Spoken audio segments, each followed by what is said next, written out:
ये बालक हैं अंतिम अवतार। गांव वालों ने देखे चमत्कार। भारत के उत्तराखंड राज्य में हिमालय की गोद में बसा एक रहस्यमय गांव है। नैनीताल जिले का एक सुदूर इलाका जहां अब भी आधुनिकता से कोसों दूर एक पुरानी सनातनी जीवन शैली बसती है। इसी गांव में हाल ही में कुछ ऐसा घटित हुआ है जिसने न केवल गांव वालों को बल्कि कई संतों और ज्योतिषियों को भी चौंका दिया है। गांव का नाम है धौल गांव। यहीं पर एक बालक का जन्म हुआ था जिसका नाम रखा गया वीरांशु। सामान्य सा दिखने वाला ये बालक धीरे धीरे गांव वालों के लिए एक रहस्य बनता गया और अब लोगों का विश्वास बन चुका है ये कोई साधारण बालक नहीं, स्वयं धर्म का रक्षक, अंतिम अवतार है। जन्म का रहस्य। वीरांशु का जन्म हुआ था सावन मास की अमावस्या की रात, जब गांव में अचानक बादल गरजने लगे, आकाश बिजली से कौंध गया और नदी किनारे का मंदिर अपने आप दीपों से रोशन हो उठा। उसकी मां गायत्री देवी ने बताया, उस रात मुझे सपने में एक दिव्य पुरुष दिखाई दिए। उनके हाथ में तलवार थी और उन्होंने कहा, धर्म के लिए ये बालक जन्म ले रहा है, इसकी रक्षा करना तुम्हारा कर्तव्य है। जन्म के समय ही गांव के पुजारी पंडित सोमदत्त को कुछ अजीब अनुभव हुआ। उन्होंने कहा, उस दिन मंदिर में स्वयं शिवलिंग पर जल गिरता रहा बिना किसी भक्त के। वो संकेत था किसी बड़ी आत्मा के आगमन का। बालक की शक्तियां और चमत्कार। धीरे धीरे बालक बड़ा होने लगा, लेकिन वह किसी सामान्य बालक की तरह नहीं बढ़ा। उसकी आंखों में एक ऐसी चमक थी जो बड़े बड़े सन्यासियों को भी विचलित कर देती। एक बार गांव की सरस्वती नदी का पानी अचानक सूख गया। गांव वाले परेशान थे। वीरांशु केवल 6 वर्ष का था। वो चुपचाप नदी किनारे गया और आंखें बंद कर ध्यान में बैठ गया। 15 मिनट बाद ही आसमान से बारिश शुरू हो गई और नदी फिर बहने लगी। उनकी बात सुनकर गांव वाले और भी अधिक श्रद्धा से भर गए। गांव में पूजा पाठ और सत्संग का माहौल बन गया। वीरांशु अब भी सामान्य बच्चों की तरह ही खेलता, लेकिन जब वो ध्यान में बैठता तो उसके चारों ओर सफेद आभा चमकने लगती।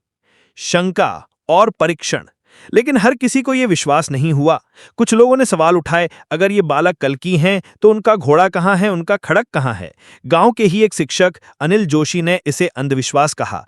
एक दिन वीरांशु ने स्वयं उन्हें बुलाया और कहा, प्रश्न उठाना अच्छा है, लेकिन सत्य की परीक्षा स्वयं ईश्वर लेते हैं। आप कल मेरी परीक्षा लीजिए। अगले दिन स्कूल के प्रांगण में एक बड़ा अजगर आ गया, जिससे सब डर गए। वीरांशु ने उस अजगर के सामने जाकर कहा, तुम्हारा समय पूरा हो चुका है, लौट जाओ अपने लोक में। और आश्चर्यजनक रूप से अजगर अपने आप सरकते हुए जंगल की ओर चला गया। अब अनिल जोशी की आंखों में आंसू थे। वे बोले, मैं अंधा था, आपने मेरी आंखें खोल दी। कल्कि का उद्देश्य और मौन संदेश। एक दिन वीरांशु ने अपनी मां से कहा, मां, जब मैं 12 वर्ष का हो जाऊंगा तो मुझे एक यात्रा पर जाना होगा। मैं तब तक नहीं लौटूंगा जब तक धर्म और अधर्म का युद्ध अपने चरम पर ना पहुंच जाए। उसके इन शब्दों ने सबको सन्न कर दिया। गांव के लोग अब उसके हर शब्द को ईश्वर की वाणी मानते हैं। वीरांशु अब भी गांव में है, लेकिन अधिकतर समय तप में लीन रहता है। उसकी आंखों में एक विराट शक्ति है और गांव के लोग मानते हैं, जब धरती पर पाप चरम पर पहुंचेगा तभी ये बालक अपना स्वरूप प्रकट करेगा। क्या वास्तव में वीरांशु ही कल्कि है? क्या ये वो बालक है जिसका उल्लेख भविष्य पुराण, विष्णु पुराण और पद्म पुराण में किया गया है? हम ये नहीं कह सकते कि वो अंतिम अवतार हैं या नहीं, लेकिन गांव वालों ने जो देखा है वो आज भी अनसुलझा रहस्य है। शायद ईश्वर अब भी हमारे बीच है, बस हमें उसे पहचानने की दृष्टि चाहिए। जंगल में गुप्त गुरु और वीरांशु की अद्भुत साधना। गायब हो गया वीरांशु। 12वें जन्मदिन की सुबह वीरांशु ने गांव के शिव मंदिर में लंबा ध्यान किया।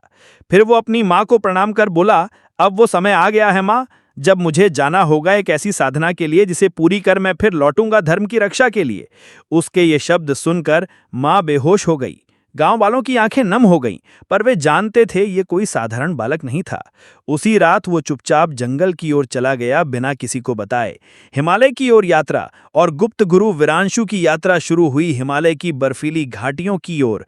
वो कई दिनों तक भूखा नंगे पैर चला, लेकिन उसे रास्ते में कोई बाधा ना आई। 13वें दिन एक गुफा में उसे एक प्रकाश पुंज दिखाई दिया। वहीं से प्रकट हुए एक तेजस्वी साधु, जिनकी दाढ़ी घुटनों तक थी, माथे पर त्रिपुंड और आंखों में तप की अग्नि। वे बोले, वीरांशु, मैं तुम्हारी प्रतीक्षा कर रहा था। तुम ही वो जिसकी भविष्यवाणी हजारों वर्षों से हो रही है। मैं हूं गुरु एकलव्य नाथ, तुम्हारा प्रशिक्षण अब प्रारंभ होगा। गुप्त प्रशिक्षण और सिद्धियां। इसके बाद वीरांशु कई वर्षों तक उस गुफा में रहा। वहां उसे सिखाए गए वो दिव्य शास्त्र जो आम मानव के लिए कल्पना से परे थे। उसने सीखा नाद ब्रह्म जिससे वो बिना बोले संचार कर सकता था। उसे सिखाया गया त्रिकाल दृष्टि जिससे वो भूत भविष्य और वर्तमान एक साथ देख सकता था। उसने पाया खड़ग चैतन्य सिद्धि जिसमें उसकी हथेली पर मंत्र से खड़ग प्रकट होने लगता था।